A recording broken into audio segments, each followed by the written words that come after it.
Welcome to another video of Pharmacon tutorial. In this lecture, we will discuss about diuretics. So let's get started. Diuretics are the agents that promote the excretion of urine as well as the excretion of sodium, chloride and bicarbonate ions as well as water. And the net result will be the increase in the urine flow, change of urine pH and changing the ionic composition of the urine and blood. These diuretics are very effective in the treatment of edema, congestive heart failure, then pregnancy and nutritional nephrotic syndrome, hypertension, cirrhosis of liver, and also they lower the intracellular and the CSF pressure. Now about the classification of diuretics, they are mainly classified into two, that is the drugs that modify the salt excretion and drugs that modify water excretion. So the drugs that modify salt excretion include carbonic anhydrase inhibitors, that is the acetazolamide, which act on the proximal convoluted tubule, and the second one is the loop diuretics, which include the furosemide. Then about the thiazide diuretics, that is the hydrochlorothiazides, which act in the distal convoluted tubules, and about the potassium sparing diuretics, which include spironolactones, and finally the osmotic diuretics. Now about the drugs that modify the water excretion include the osmotic diuretics. These osmotic diuretics are coming under both the salt excretion and water excretion drugs. So these osmotic diuretics and ADH agonists as well as ADH antagonists are coming under the drugs which modify water excretion. So first let us discuss about the carbonic anhydrase inhibitor. So the drug coming under this is the acetazolamide. The enzyme, that is the carbonic anhydrase, catalyzes the following reaction and thereby produces the H plus ions by breakdown of the H2CO3. This acetazolamide inhibits this enzyme by non-competitively so that the H2 ions are not available for sodium exchange, which leads to excretion of sodium along with water. Now again, it also reduces the intraocular tension by inhibiting the enzyme and hence they are used in the glaucoma.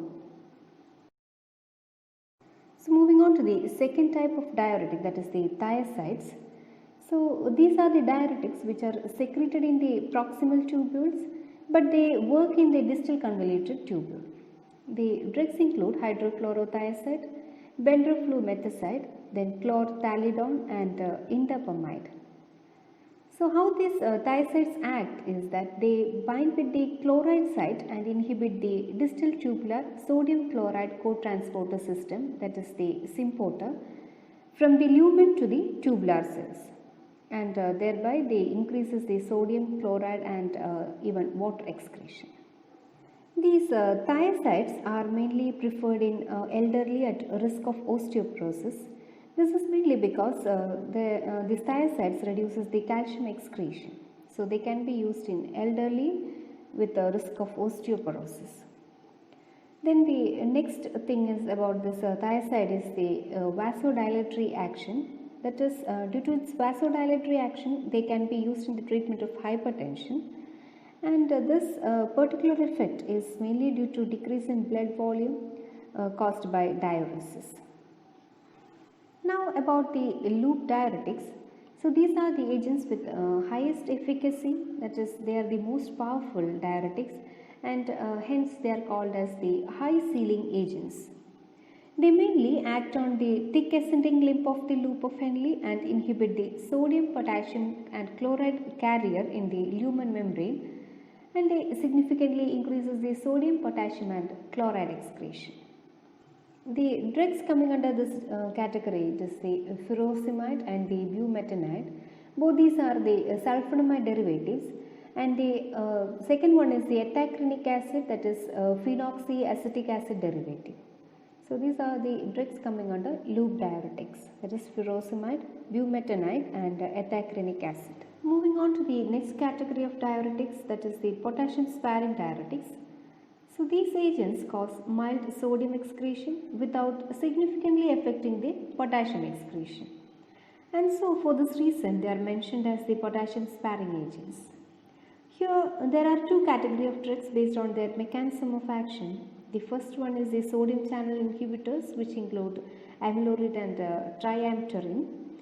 And the second category is the aldosterone antagonist, which includes the spironolactones, which are steroid derivatives. These sodium channel inhibitors will inhibit the sodium reabsorption and they will increase sodium excretion. Also, they reduces the sodium secretion and increases the sodium retention. Now, about the aldosterone antagonist. This aldosterone is an hormone that induces expression of this sodium potassium ATPase and sodium channel, which leads to retention of sodium causing edema. So what these drugs, that is the aldosterone antagonists, do is they competitively inhibit the aldosterone, thereby reducing the sodium reabsorption and potassium secretion. And mainly these drugs are used in combination with other diuretics. Here these spironolactones are metabolized to its active metabolite, that is the candrenone, and this long-term use can prevent myocardial hypertrophy and myocardial fibrosis. Now finally about the osmotic diuretics.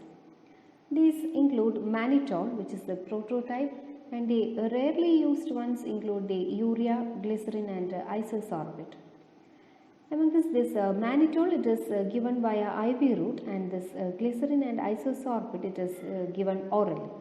These drugs increases the osmotic pressure in the tubular lumen, and hence they increases the excretion of water as well as electrolytes, that is the sodium, potassium, calcium, magnesium, etc.